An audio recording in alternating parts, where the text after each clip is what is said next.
Teraz budete prowadzić ruski jazyk za 4. klasu. Mili školjare, dobri dzień. Ja, učiteljka Ljubica Bučko. Nješka budeme prowadzić godzinu ruskого jazika za 4. klasu. Modlim vas, porihtajte teku i klajbas.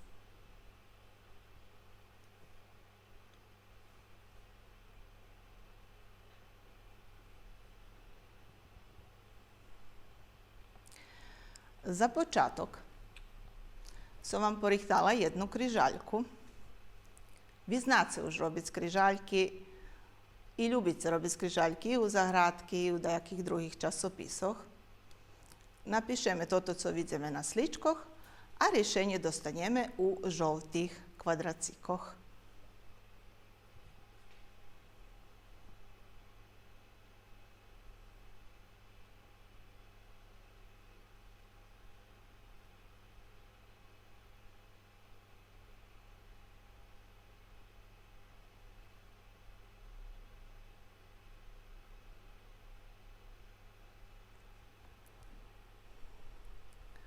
Verim, že se popolnjeli. Labda, bajusi, kabel, oko, vazna. Rješenje tej križaljki ljubov. Mi Nješka budeme bešedovac o ljubovi. O jednej prekrasnej pisnji, koja se nahodzi u vaših čitanko za 4. klasu, od Juri Papharhaja, Ljubov nje zna hranici. Posluhajte.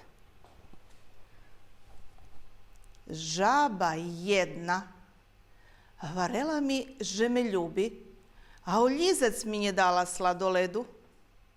No, i to mi jakaž ljubov. Dobre hvarja. Merkuj, bo ženi spreveduj, tedi keď za večeru frišti kvarja. Žaba jedna, holjem keď bi škarupinu ohabela, a ja, bodaj še z nju zadavela keď je taka. Ohabim ju, najbanuje, najnarika. Nje dostanje ani teljko zožuvača, ani sličku z medovnika. Žaba jedna nje uvidzi ani marhvu zo zahradi, ani zlatko z čokolade, ani glumca za žuvača, ani salvetku z kolača. Keď bi holjem za drugi raz obecala, ali je tako i odrubala, ti zašporuj na fotbalu, tak kup sebe sladoledu u capalu. Žaba jedna, taka mala, a už roži, prosto breše. Povedbim jej, na ju čort do frasa nješe. A nje možem, šerco nje da. Keď ju vidim tak narošnjem, že nje mestim še na zveri, co tu možem? Idem pitac na sladoled od maceri. Jura Papharhaj. Jak i vše, keď robíme pripovedky alebo dajakú pisňočku, dajaký text, hľadáme nepoznatý slova. Tu máme da skeľo nepoznatý slova. Banovac znači kajače alebo žalovac. Hrožic znači opominac, zastrašic. Capal, to znači cukrar abo poslastičar. Medovnik, to cukrarske pečivo z medu. Keď ste dobre sluhali tu pisnju, bizovno budete z nas odvitovati i na daskeljo pitanja. Perše pitanje. Co dumaš, jaki leginj zo spisnji?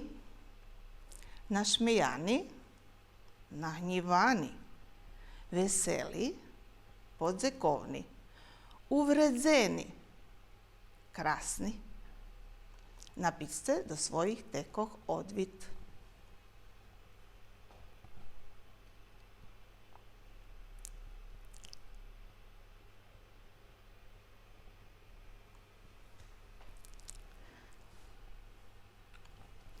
Co dumaš, jaki legin z pisnji?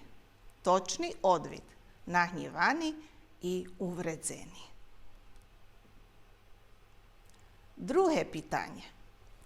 Preco chlapec niezadovoljny? Preto, že się nie wyspał. Preto, że dostal slabú ocenu. Preto, že mu nevracená ľubov.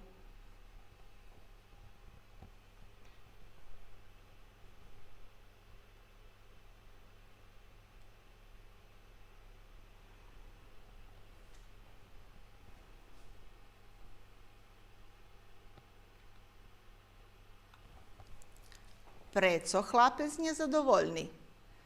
Odvid, preto, že mu nevracená ľubov. Trecie pitanje.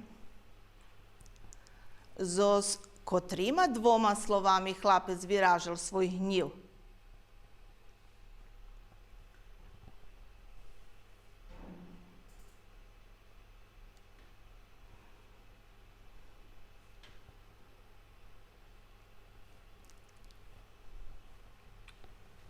Žaba jedna.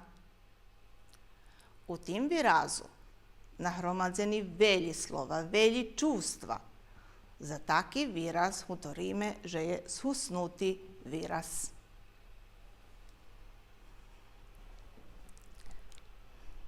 Inače zdohadneme. Totu písňu napísal Ďura Papharhaj. Vo napisali ще veľa písní za deti i za starších. Dneska sme bešedovali o jeho písni Ľubov nezna hranici. Ljubce še i buďte zaljubeni. A za domašnju totu písňu prenajdete u vašich čitanku za 4. klasu. Probujte ju prečitati tak z dožicom chlapca, dožicom hnívu, nezadovoljstva, uvređenosti. Pri čitanju obratite uvahu na švitkost čitanja, moc glasa i pauzu među slovami. Šťastljivo!